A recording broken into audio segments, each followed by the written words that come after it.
tal, amigos? ¿Cómo están? Bienvenidos a un nuevo encuentro en nuestro canal Fundos Forum. Hoy para hacer algo que nos encanta desde un punto de vista personal y profesional, que es para hablar de literatura.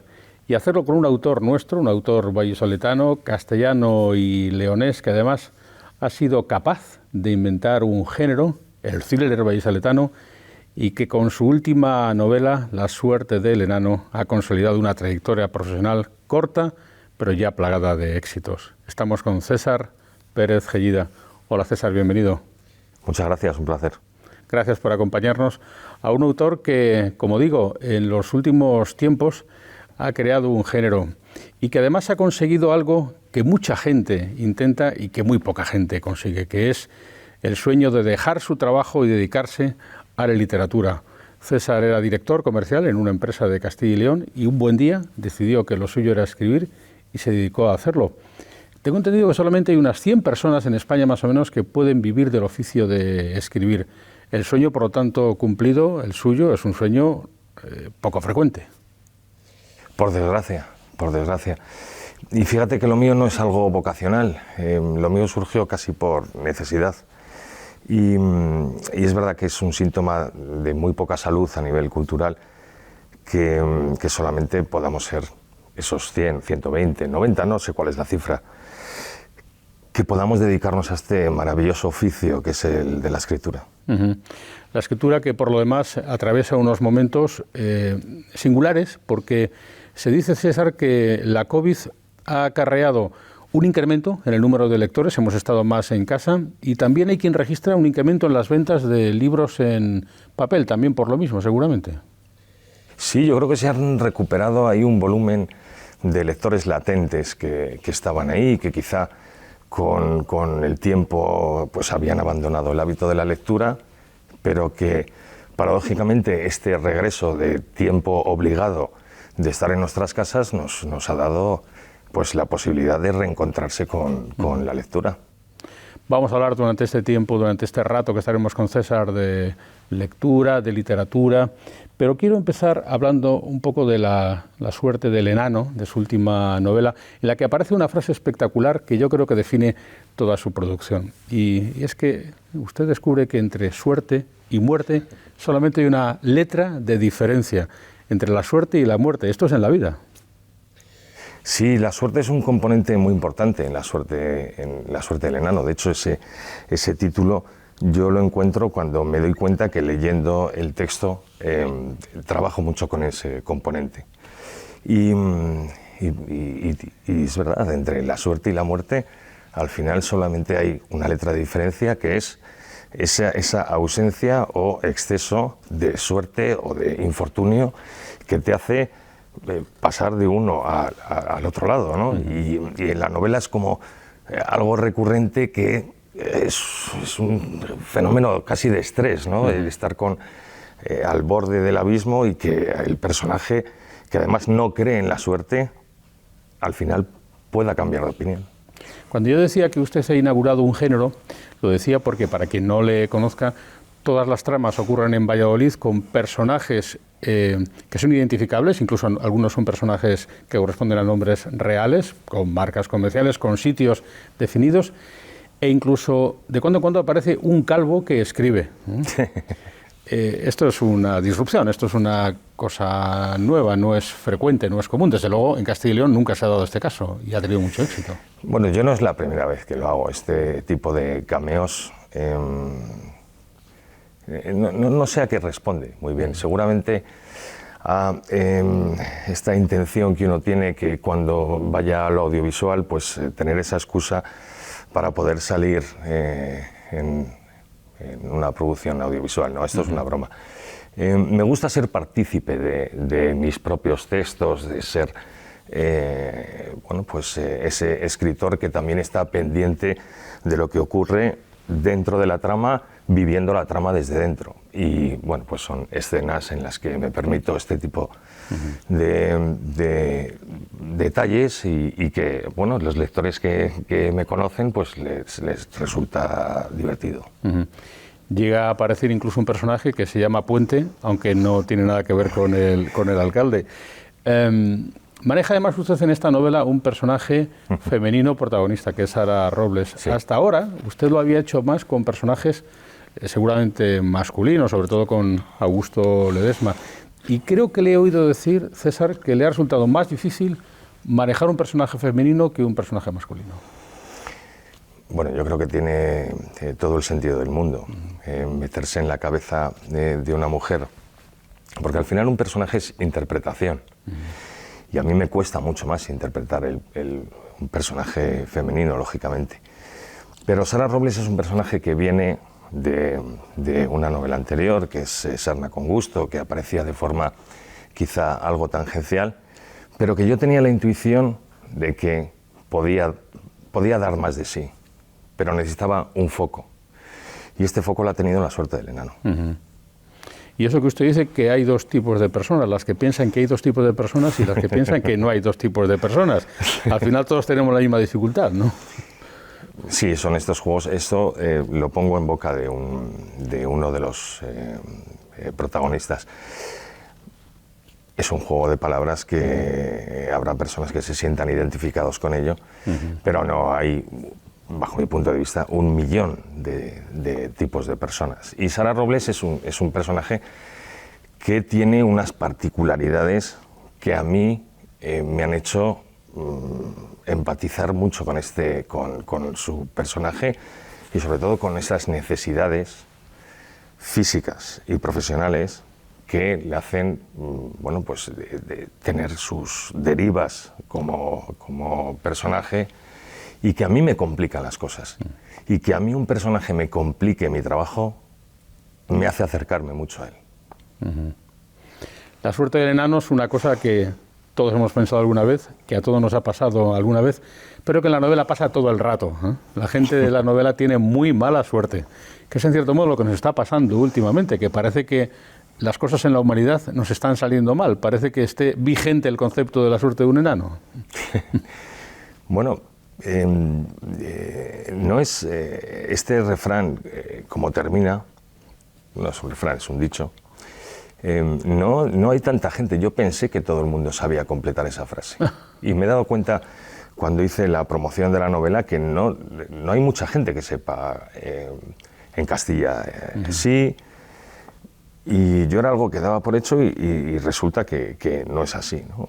A mí me interesa mucho esa segunda parte y esa digresión que hace Sara Robles sobre qué es la suerte del enano, ¿no? Porque ¿tiene que ver con las medidas del enano? No, seguramente no. No tiene que ver con lo fisiológico, tiene que ver con un momento concreto en el que tú tomas una decisión y esa decisión te lleva y conlleva bueno, pues, una serie de actos que al final pueden terminar la suerte en la muerte. Pues ahí está la novela.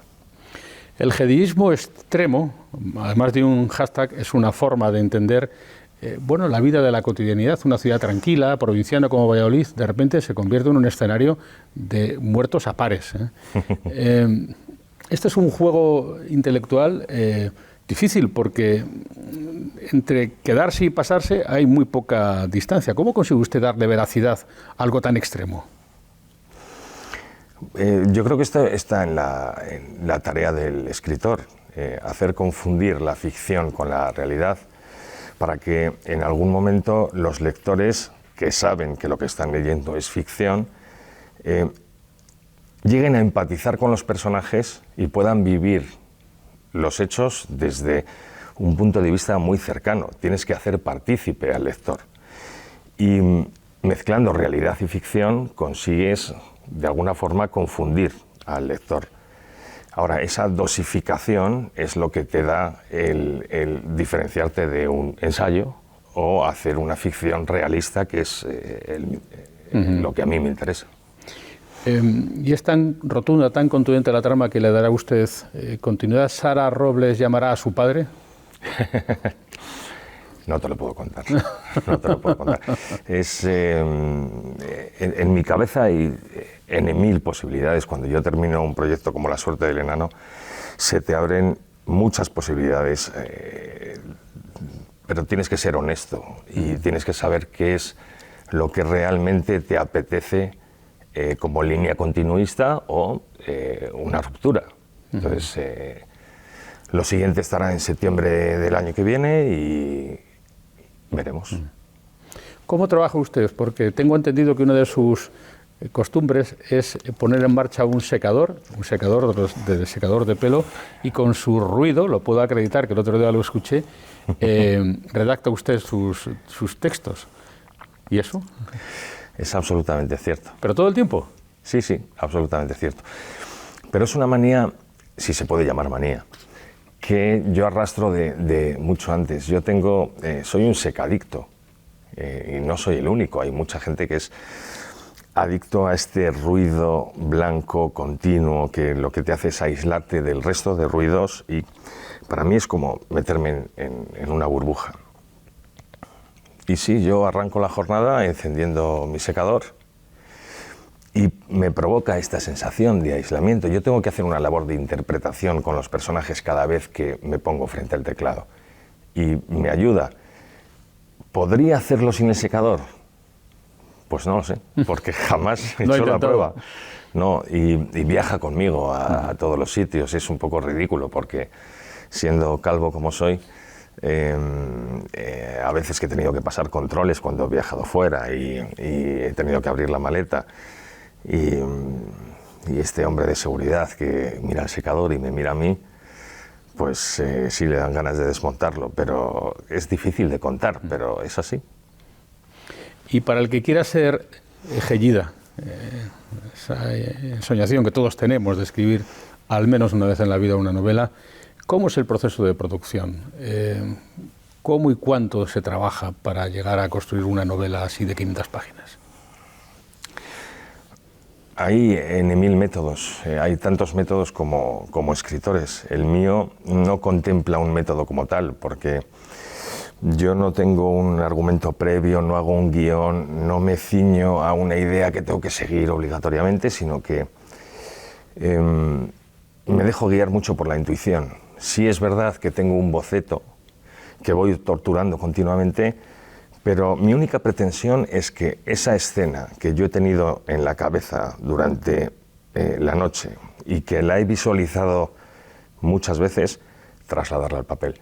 ¿Voy a ser fiel a eso que he pensado? A veces sí, a veces no.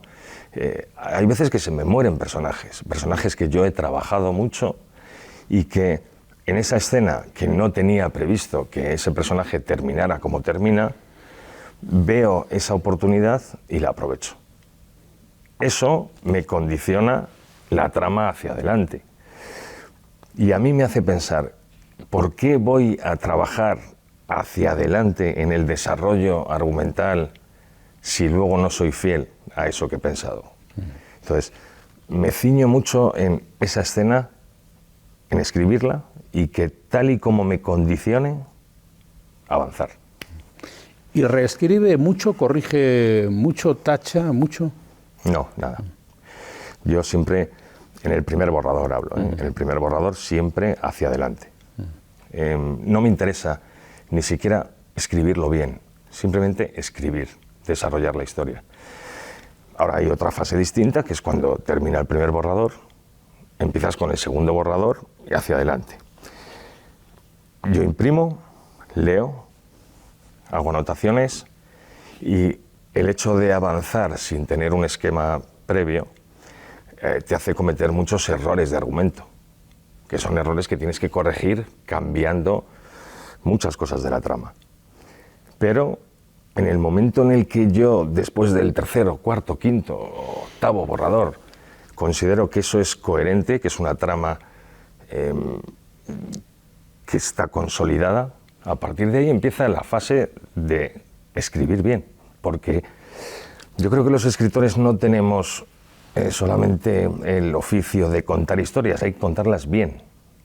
Y para contarlas bien es una cuestión de veces, es oficio, es sacar la lupa, es esa palabra, ese párrafo, esa página. Ese es un trabajo totalmente distinto. Y luego está, César, la herramienta, el idioma, nuestra materia prima. Usted ha vivido en Argentina, donde manejamos el mismo idioma, aunque ellos con una brillantez que a veces aquí no sabemos manejar.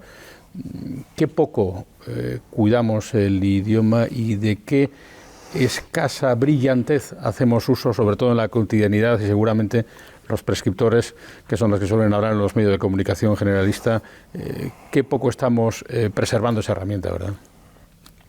Claro, como defensores del idioma que somos, nos encantaría que los grandes medios de difusión, los que llevan el idioma a cada uno de los hogares que hay en España, pues se cuidara mucho más, pero no está tampoco en nuestras manos. Ojalá.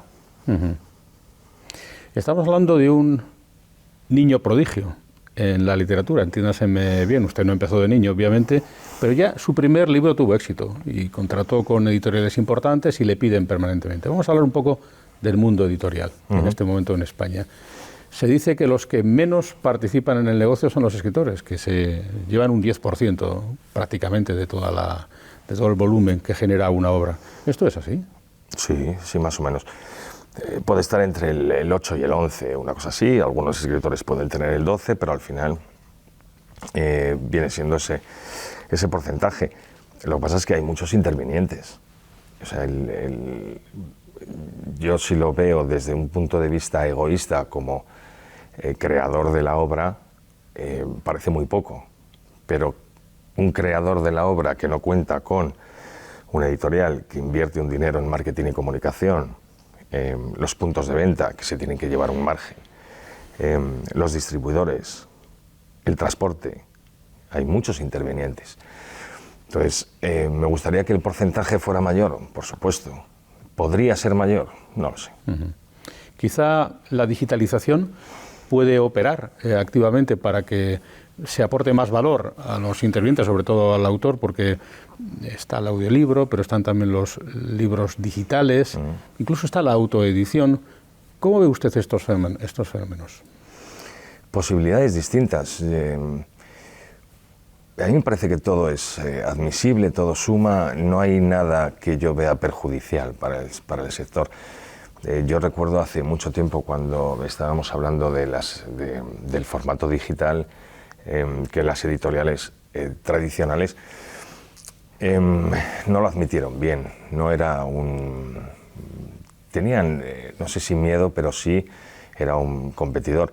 Con el transcurso de los años se ha ido viendo que es algo que suma. ¿Por qué? Porque hay lectores que solo leen en digital, hay lectores que solamente leen en papel y hay lectores que leen en papel y en digital. Entonces, lo que hay que encontrar es la fórmula de llegar a muchos más lectores. El audiolibro está llegando a unos lectores que antes no teníamos. Para mí es importantísimo. ¿Qué nicho tiene ahora mismo el audiolibro? Muy poco. Pero todo lo que crezca suma y va a favor de obra. Al final esto es una industria. La industria editorial se compone de muchos formatos, muchos intervinientes, y yo creo que lo que no podemos hacer es mirar lo que a cada uno le interesa. ¿A mí me gustaría tener un porcentaje mayor? Claro. ¿Podría ser? Pues ¿a costa de quién? El otro día vi que usted destacaba en sus redes sociales como una biblioteca pública digital, recomendaba La suerte del enano. Esto de las bibliotecas públicas digitales puede ser interesante en la medida en que igual la biblioteca gasta menos en calefacción y menos en conserjes que abran las puertas y pueden comprar más libros, y sobre todo te da la permeabilidad de que tú en tu casa puedes obtener un préstamo, y sobre todo que es un libro que tiene otras posibilidades que no tenía. Es una opción, ¿no? Yo he apoyado siempre la biblioteca como un centro al que se puede acudir, donde además puedes competir contra esta idea de la piratería. Cuando yo hablo con personas y lectores que me han reconocido, que me han conocido gracias a que les enviaron por WhatsApp un PDF, se lo han leído y después han comprado mis libros, etc. Yo entiendo que luchar contra la piratería es francamente complicado, pero las bibliotecas están ahí. Quiero decir, tú tienes problemas económicos y no puedes acceder a toda la lectura que te gustaría. Tienes bibliotecas en todos los barrios en los cuales pues, tienes todas las posibilidades del mundo para leer. Ahora, si quieres la última novedad, quizá tengas que pagarla, pero si yo quiero el último Ferrari, a lo mejor también tengo que pagarlo. Entonces, ahí hay que equilibrar mucho entre lo que uno quiere, uno puede, pero acceso a la lectura, yo creo que en este país tenemos un acceso ilimitado a la lectura. Y en la tradición de la picaresca literaria española y no literaria, estaría esta cierta tolerancia que parece que tenemos respecto a lo pirata en lo intelectual. Se piratean periódicos, se piratean revistas, ya se piratea menos música, pero también se piratean libros. Bueno, el Lazarillo de Tormes está ahí, yo creo que en nuestro ADN, en nuestra idiosincrasia.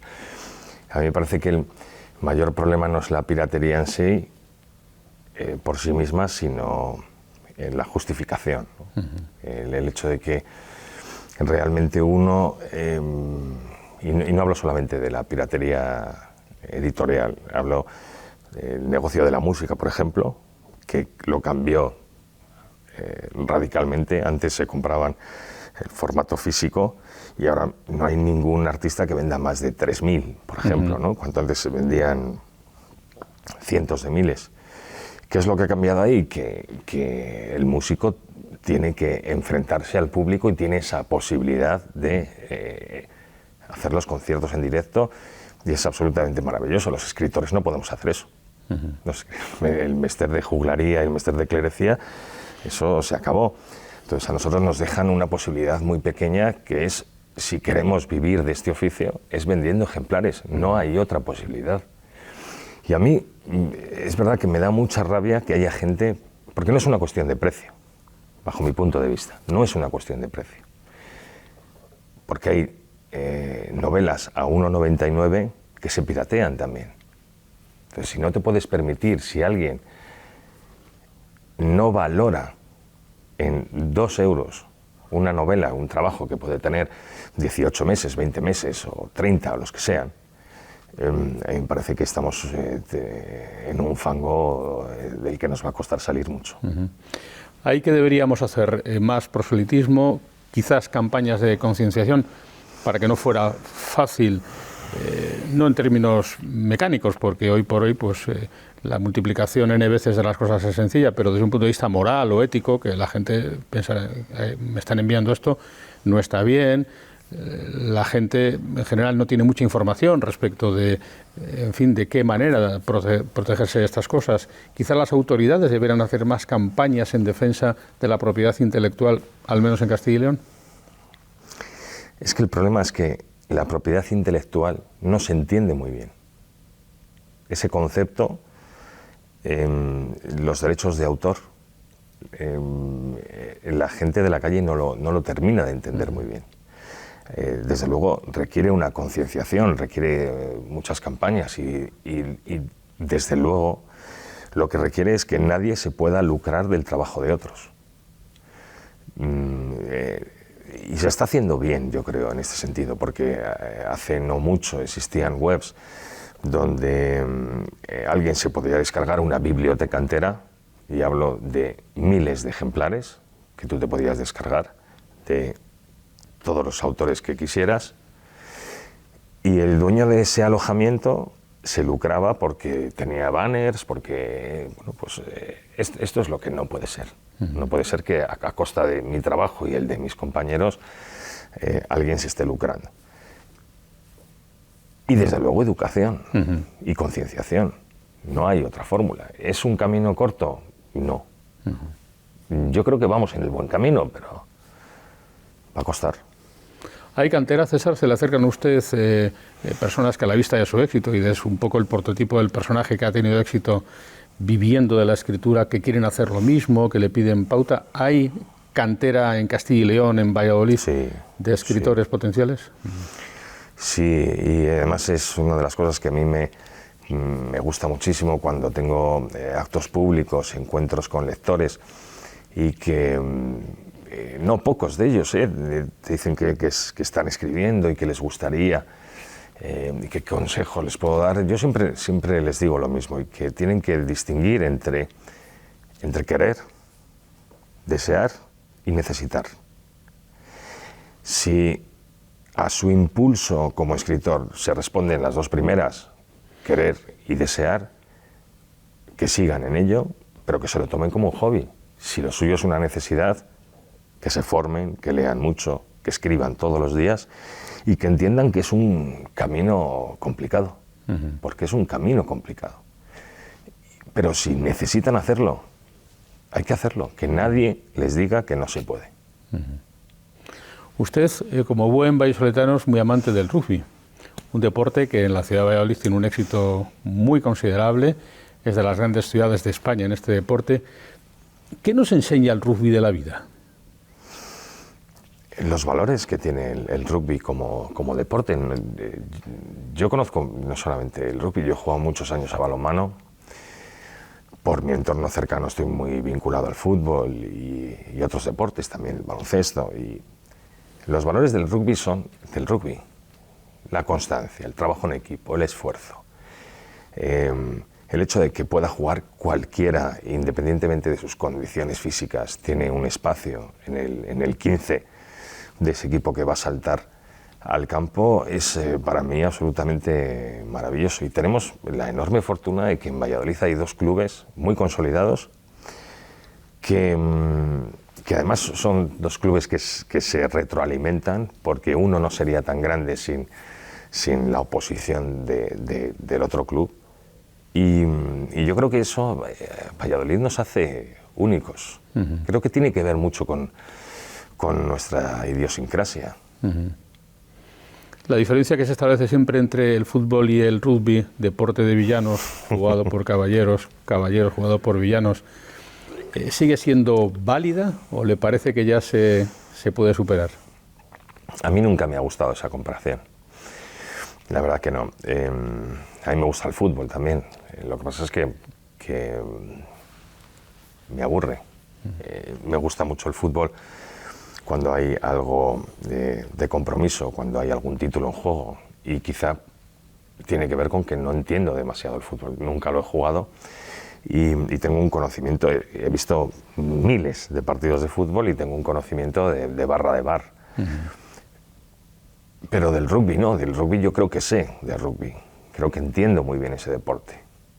Y hay un vínculo emocional que yo tengo hacia ese deporte, o como lo puedo tener también hacia el balonmano por los muchísimos años que lo he practicado, pero yo creo que esa comparación es algo, se lo inventó alguien de rugby y le funcionó muy bien.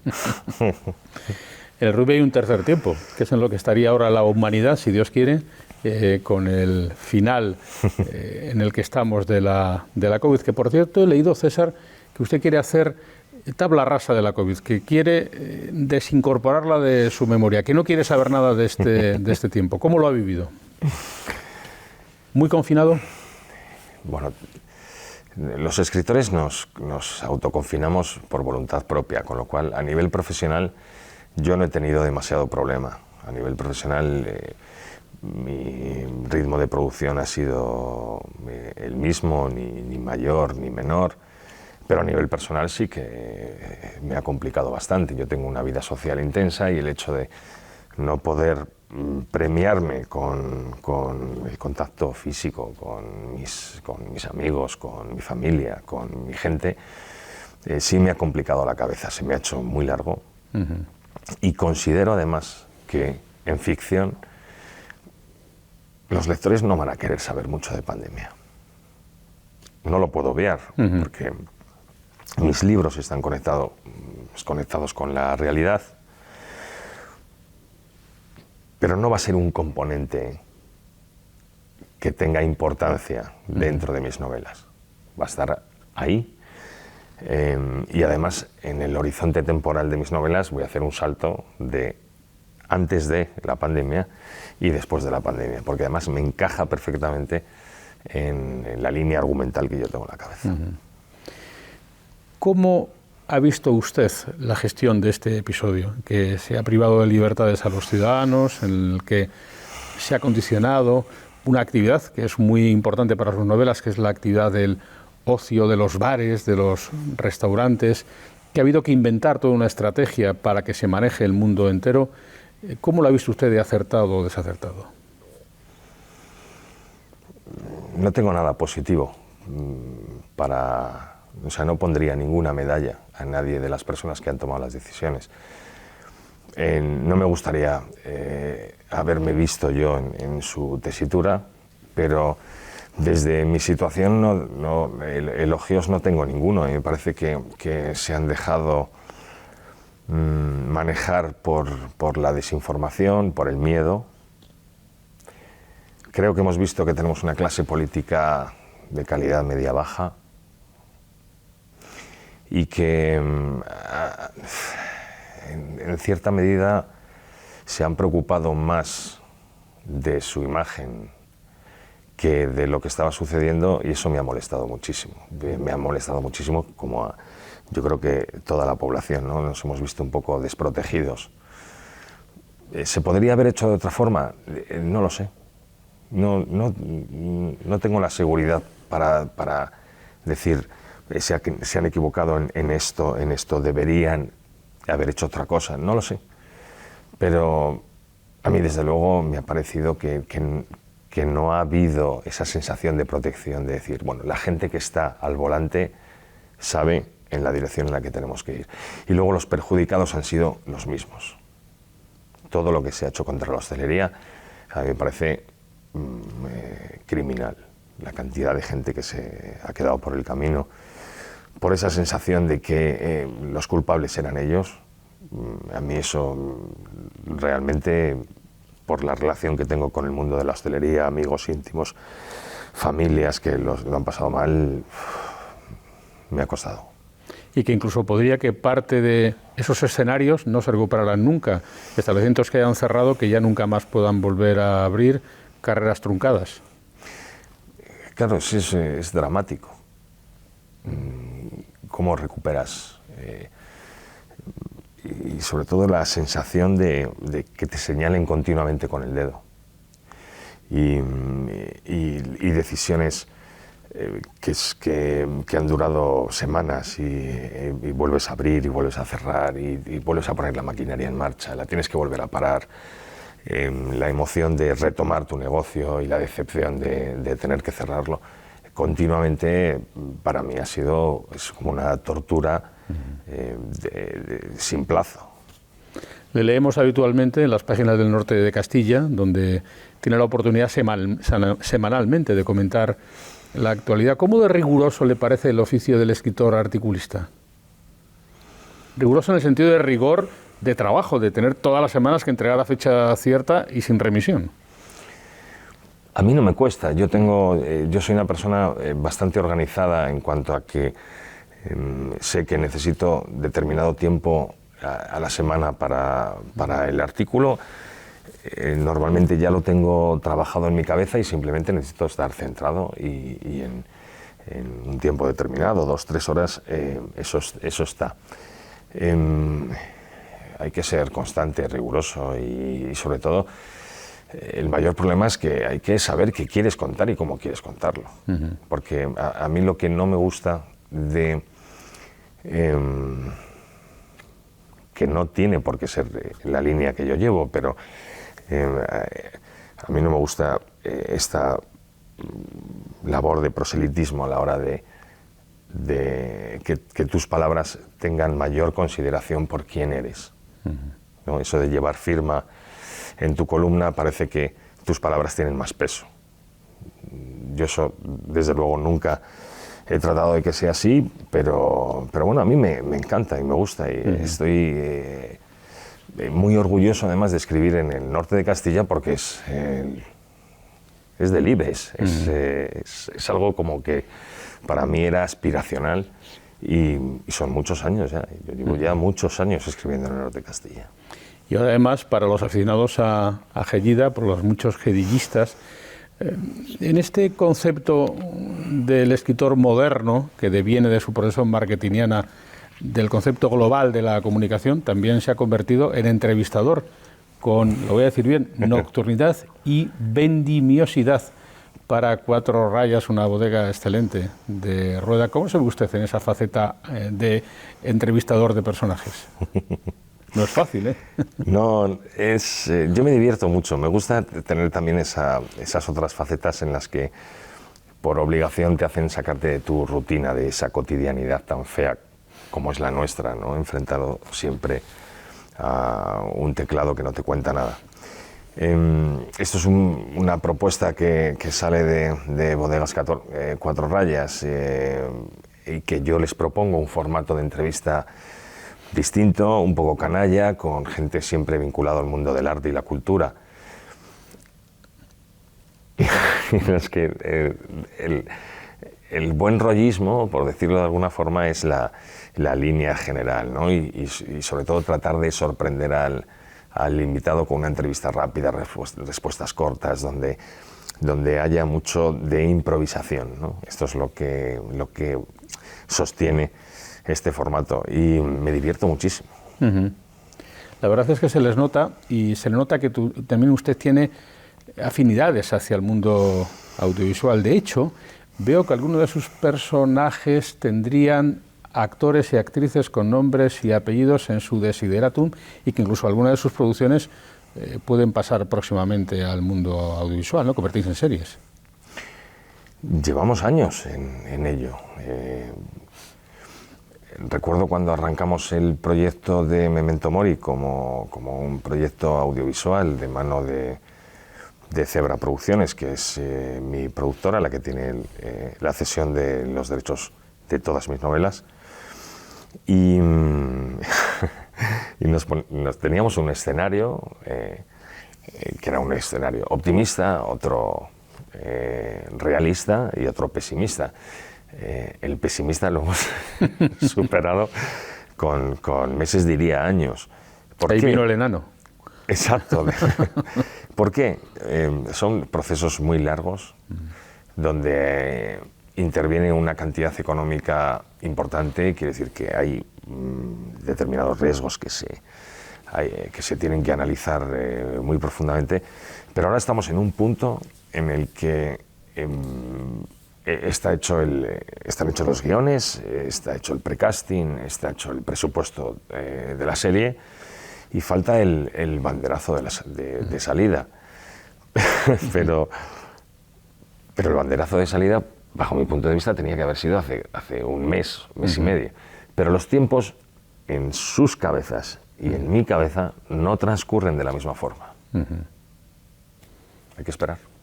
Lo cierto es que en eso está habiendo también mucha inflación de plataformas, mucha producción de carácter audiovisual, mucha inflación también de producciones literarias en España, donde siempre se ha dicho que se publican muchos más libros de los que se leen, y que es un país que en eso tiene una disfunción un poco extraña, ¿no? Que se escribe, se publica mucho, pero que igual se lee menos de lo que se publica.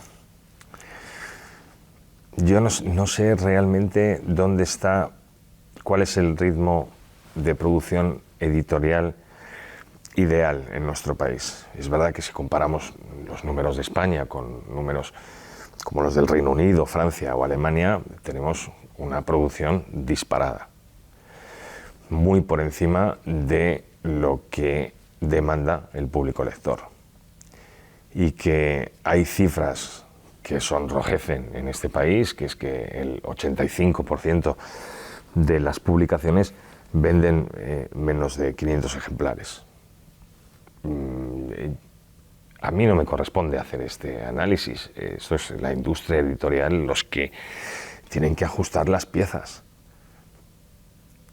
Ahora, relacionado con lo audiovisual, tenemos una oportunidad enorme en este país porque el consumo audiovisual con plataformas a demanda como hay ahora mismo, que de verdad hace muy poco tiempo teníamos la 1 y la 2, hace muy poco tiempo. El tipo de consumo audiovisual ha cambiado muchísimo. Yo creo que los creativos tenemos una oportunidad que debemos aprovechar. Yo ahora estoy muy metido en el mundo del guión. He tenido que aprender algo que es tangencialmente distinto a la narrativa, a escribir novela. Pero me parece que es algo que es necesario y que tenemos ahí una oportunidad para aprovechar, claro que sí. Se nos está acabando el tiempo, pero yo quiero aprovechar la oportunidad, César, para que hablemos un poco de Castilla y León, de nuestra tierra. La tierra de Delibes, la tierra de Zorrilla, bueno, la tierra de Concha Velasco. Al final, personas que, como usted, están interviniendo en el mundo del entretenimiento, en el mundo de la cultura, de la evasión, pero que parece que no acabamos de despuntar con muchos Gellidas o con muchos...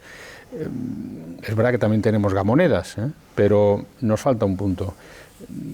¿Cuál sería su diagnóstico de la situación de regiones como Castilla y León, provincias como Valladolid, como León, como Soria?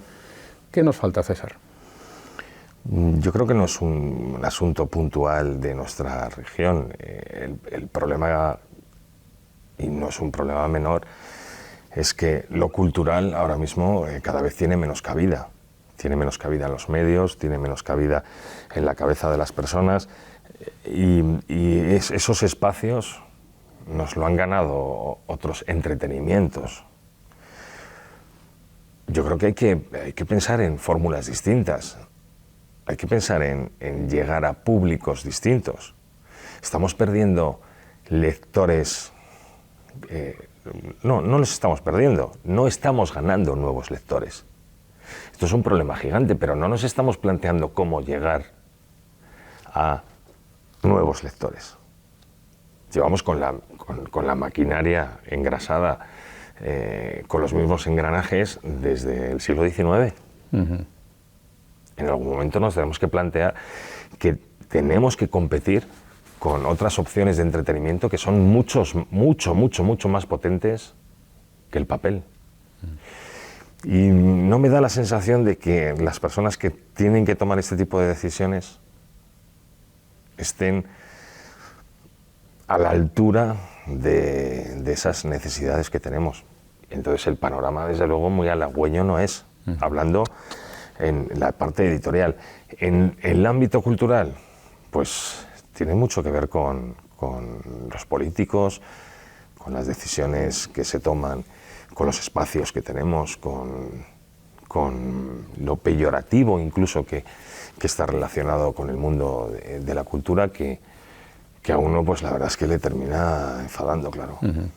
Sin embargo, cuando aparece un escritor potente, un escritor de éxito vinculado con su tierra, como es su caso, la gente le quiere, presume de tenerlo. Usted, por ejemplo, dio el pregón de las fiestas de Valladolid y era difícil recordar un pregón donde la gente estuviera más cariñosa, con un pregonero. Quiere decirse que igual entre todos la mataron y ya sola se murió, que también tendría que ser un esfuerzo por parte de los creadores de hacerse más accesibles o más asequibles. Estamos, por ejemplo, en la cultura esta de los jóvenes que con el TikTok o con... Bueno, se decía que incluso el fútbol ya se les hacía largo a los chicos jóvenes espectadores, que como que 90 minutos no aguantaban, ¿no? Quizá todos tuviéramos que revisar un poquito los formatos. Usted lo ha hecho. Usted ha inventado una mixtura entre la realidad y la fantasía que efectivamente está siendo una novedad. Sí, es lo que quería decir antes, que quizá no estamos queriéndonos o sabiéndonos amoldar a unas necesidades de consumo que han cambiado muy rápidamente, que es verdad que el primer bofetón no te lo esperas, pero ya hemos tenido tiempo para reaccionar y no se está viendo esas manos abiertas o esas llamadas de atención al público. A mí me encantaría, yo tengo un hijo de 15 años y me encantaría que mi hijo Hugo tuviera entre sus opciones de ocio y entretenimiento, existiera la lectura. No está. Y tiene un padre que ha visto leer siempre, y su madre lee. Quiere decir que es algo que ha visto en casa. Pero no existe esa opción de la lectura entre su ocio y entretenimiento. Pero Hugo no es un caso puntual, porque yo hablo con él y le pregunto sobre sus compañeros de clase. Y no podemos competir con la Play 5. No, porque ellos están interconectados entre ellos. Entonces su modo de comunicación es este. ¿Nuestro enemigo es la Play 5? No, para nada. Nuestro enemigo somos nosotros mismos, que no estamos sabiendo llegar a ese tipo de futuros lectores. En todo caso, es una buena noticia que en el aniversario del IBEX, por ejemplo, existan fenómenos como el de César Pérez Gellida y el gedillismo, que, por cierto, le he entendido que su próxima cita con los lectores será en septiembre del año que viene. En septiembre del corriente. Del corriente. En septiembre del corriente, sí. Es un mes en el que yo no acostumbro a publicar, porque normalmente me acerco más hacia la Navidad, pero vamos a hacer una apuesta muy fuerte en cuanto al lanzamiento en número de ejemplares y necesitamos espacio en el punto de venta y lo encontramos más fácil en septiembre que en noviembre. Y poco más puedo contar del siguiente proyecto, porque entonces tendría que cometer un homicidio delante de las cámaras y no conviene. Si te dijera la verdad, tendría que matarte, ¿verdad? Correcto.